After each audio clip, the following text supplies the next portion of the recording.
Ukraine frontline पर रूस के हमले को लेकर टॉर्नेडो MLRS से फायरिंग की गई है। यूक्रेन का हथियार गोदाम इस हमले में तबाह हो गया है। तस्वीरें आपके सामने।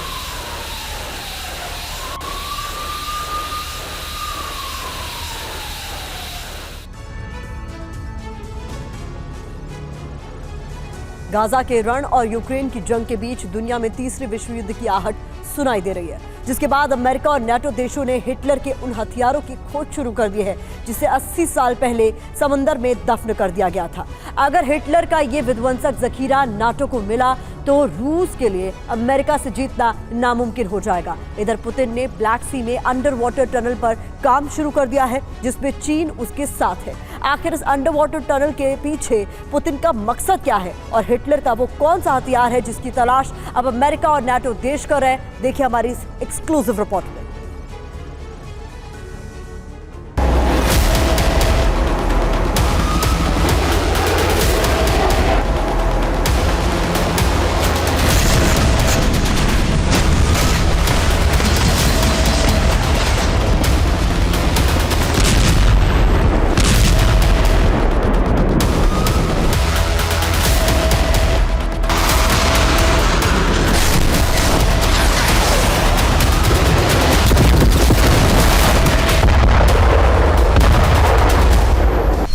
तारीख अगस्त 1945, जगह बर्लिन, जर्मनी।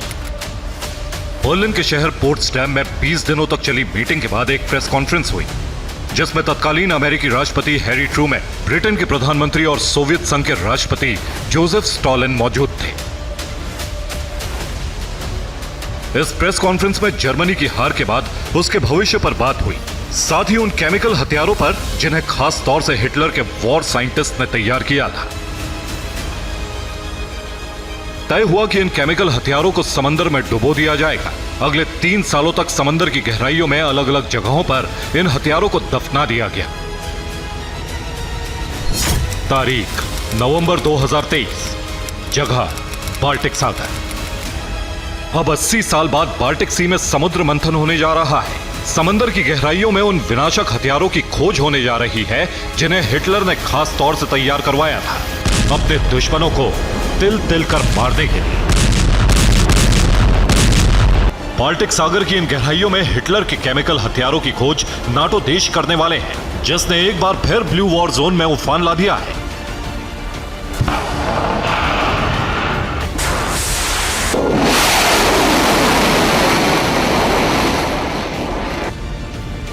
नाटो देश बाल्टिक सी में बड़ा खोजी अभियान शुरू करने जा रहे हैं, जिसकी तैयारियां भी पूरी हो चुकी हैं। नाटो की गुस्ताखी से रूसी राष्ट्रपति पुतिन आग बबूला है और समंदर में रूसी युद्धपोत गर्जना कर रहा है।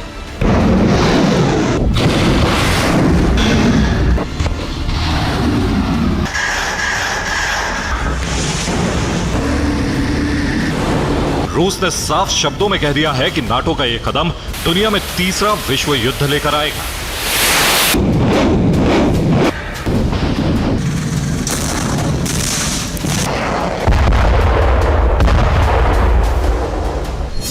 दरअसल दूसरे विश्व युद्ध के दौरान मई 1945 में जर्मनी ने सोवियत संघ के सामने आत्मसमर्पण कर दिया।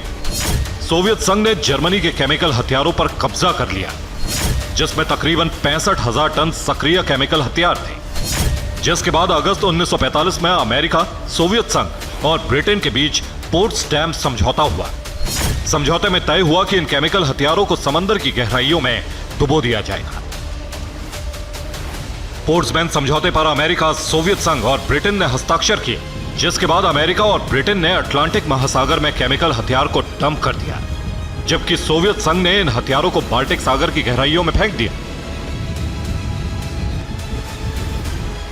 हेलसिंकी आयोग यानी हेलकॉम की रिपोर्ट के मुताबिक समंदर में 150 से 300 जगहों पर केमिकल हथियार डुबोए गए थे। हिटलर के केमिकल हथियारों का बड़ा हिस्सा सोवियत संघ के पास था, जिसमें से तकरीबन 40,000 टन केमिकल हथियार रूस ने बाल्टिक सागर में दफना दिया। ज्यादातर हथियारों को बॉर्नहोम और गोटलैंड द्वीपों के पास दफनाया गया।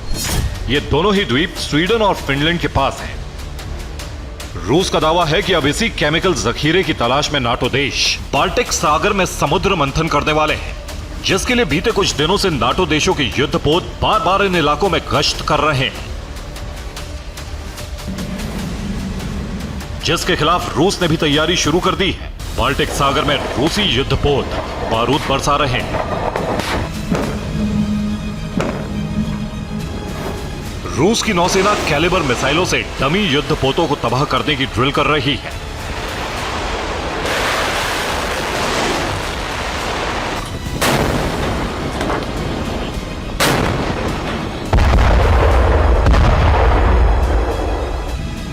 रूस के टोही विमान लगातार बाल्टिक क्षेत्र में उड़ान भर रहे हैं ताकि नाटो की गतिविधियों पर बारीक नजर रखी जा सके।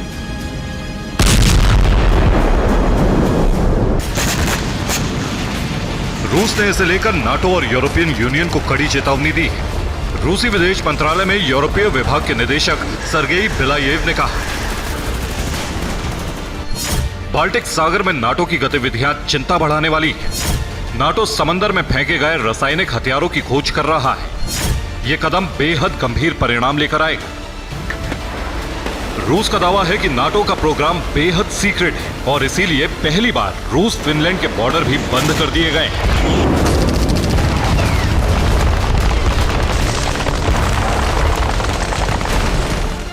एक तरफ नाटो बाल्टिक सी में मंथन कर रहा है, तो दूसरी ओर रूस ने ब्लैक सी में अंडर वाटर टनल पर काम शुरू कर दिया है।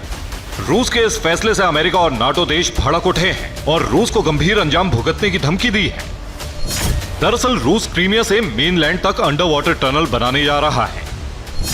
इस प्रोजेक्ट की जिम्मेदारी चीन को दी गई है। चीनी कंपनियां बहुत जल्द पुतिन के इस ड्रीम प्रोजेक्ट पर काम शुरू करेंगी।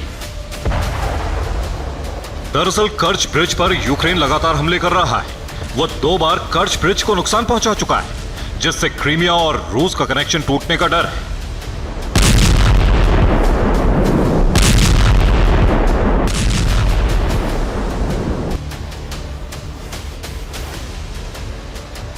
ऐसे में अब पुतिन अंडर वाटर टनल के जरिए क्रीमिया और रूस को जोड़ने की कोशिश में है, जिसका अमेरिका और नाटो देश विरोध कर रहे हैं। साफ है, कहीं नाटो रूस को तो कहीं रूस नाटो को उकसा रहा है, जिससे ब्लैक सी से लेकर बाल्टिक सी तक समंदर में जंग की चिंगारी भड़क रही है, जो कभी भी जंगी ज्वाला में बदल सकती है।